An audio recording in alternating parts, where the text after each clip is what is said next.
So folks, normally I don't do any type of reaction video, but this one is one that I said I had to talk about a little bit.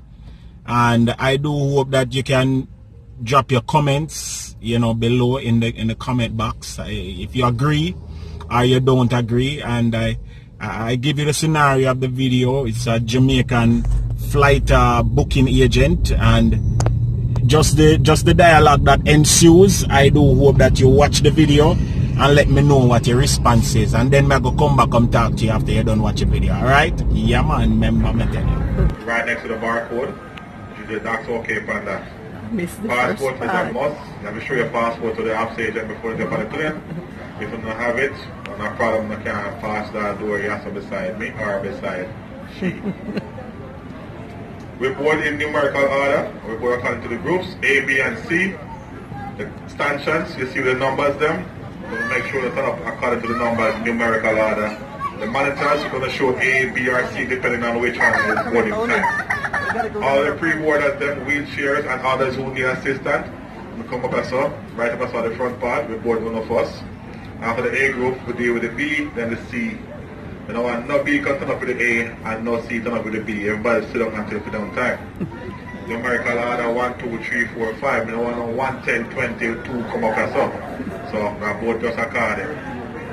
One carry-on, one personal item only. If you have more than that, we'll have a consolidate. Go over to the podium and then take care of that phone. Now, this is the time. I look at 10 bags. 10 big bags. We'll make it 9. We just get one or so.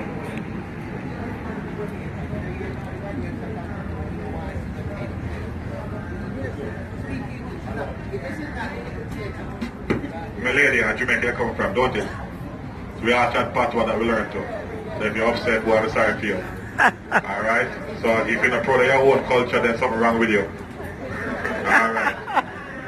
So, as we were saying, I look some volunteers, so if you have no bag, no one check it, no charge.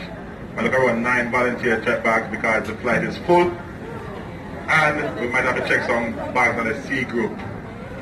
The bags don't make it still enough, but we have to check some bags. So if you have 901, come just check the bags. And go over to there, so B7, B9, B8, I'll check it full and no charge.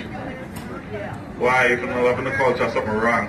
And that's how you have me come from, and I love my culture, so all of you feel the business that.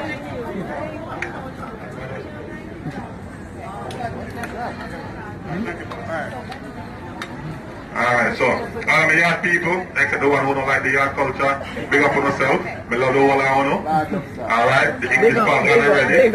So let's come from uptown. We come from the ghetto. One love. One love. Guys, you all saw that video, right? And I know that, you know, a lot of you have, you know, reactions to it. You know, the funny thing about it is when I was a little bit surprised when I saw the gentleman and heard the gentleman speaking Jamaican dialect, especially in an airport setting, you know, where I know that many different cultures congregate and stuff. But then it became novel to me. And I'm just saying my version. It became novel to me because for a Jamaican, normally, based on my travels and based on the fact that I live overseas, what I realize is a lot of times Jamaicans will make the compromise to speak standard English because they want to be understood. And some Jamaicans don't understand that it is not only novel, but it's patriotic to communicate in our normal national language. You know, I don't have a problem speaking patois in America. I speak patois based on the people that I'm around. That's the first thing. But I also speak patois to influence and to amuse those people who don't speak patois. And when I say amuse, I don't mean like I'm a joke thing, but I make them know that I know my identity. Me stand out as a Jamaican wherever I go. So it was good for me to see and hear a worker speaking in Jamaican dialect. And the funny thing about it, he was audible. And maybe I am saying that from a biased standpoint because, you know, I already understand the language. But I think he took it for granted that most of the people that he was speaking to were Jamaican nationals and or, you know, Jamaican returning residents. And that's why he spoke from that level. I thought the woman who was correcting him was a little bit impertinent, because obviously if he was doing something of that magnitude at work, then he would have gotten the okay from him work to do it, you know. And if he was doing it, it was for a purpose. Close the door properly, yo. Yeah. And so she shouldn't have been the one to go there go tell himself he talks proper English. What is proper English?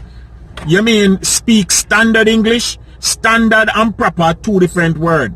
And for many Jamaicans, we have been indoctrinated into believing that our normal patois, which is the Jamaican dialect, is not proper. There's no such terminology when it comes to language. You either speak a dialect, which is a broken form of a language, or you speak a different language, which is like Spanish versus English. Now in France, them have French, and then them have where the Haitian them speak, which is where the Haitian them speak Creole, and Creole is the dialect of French.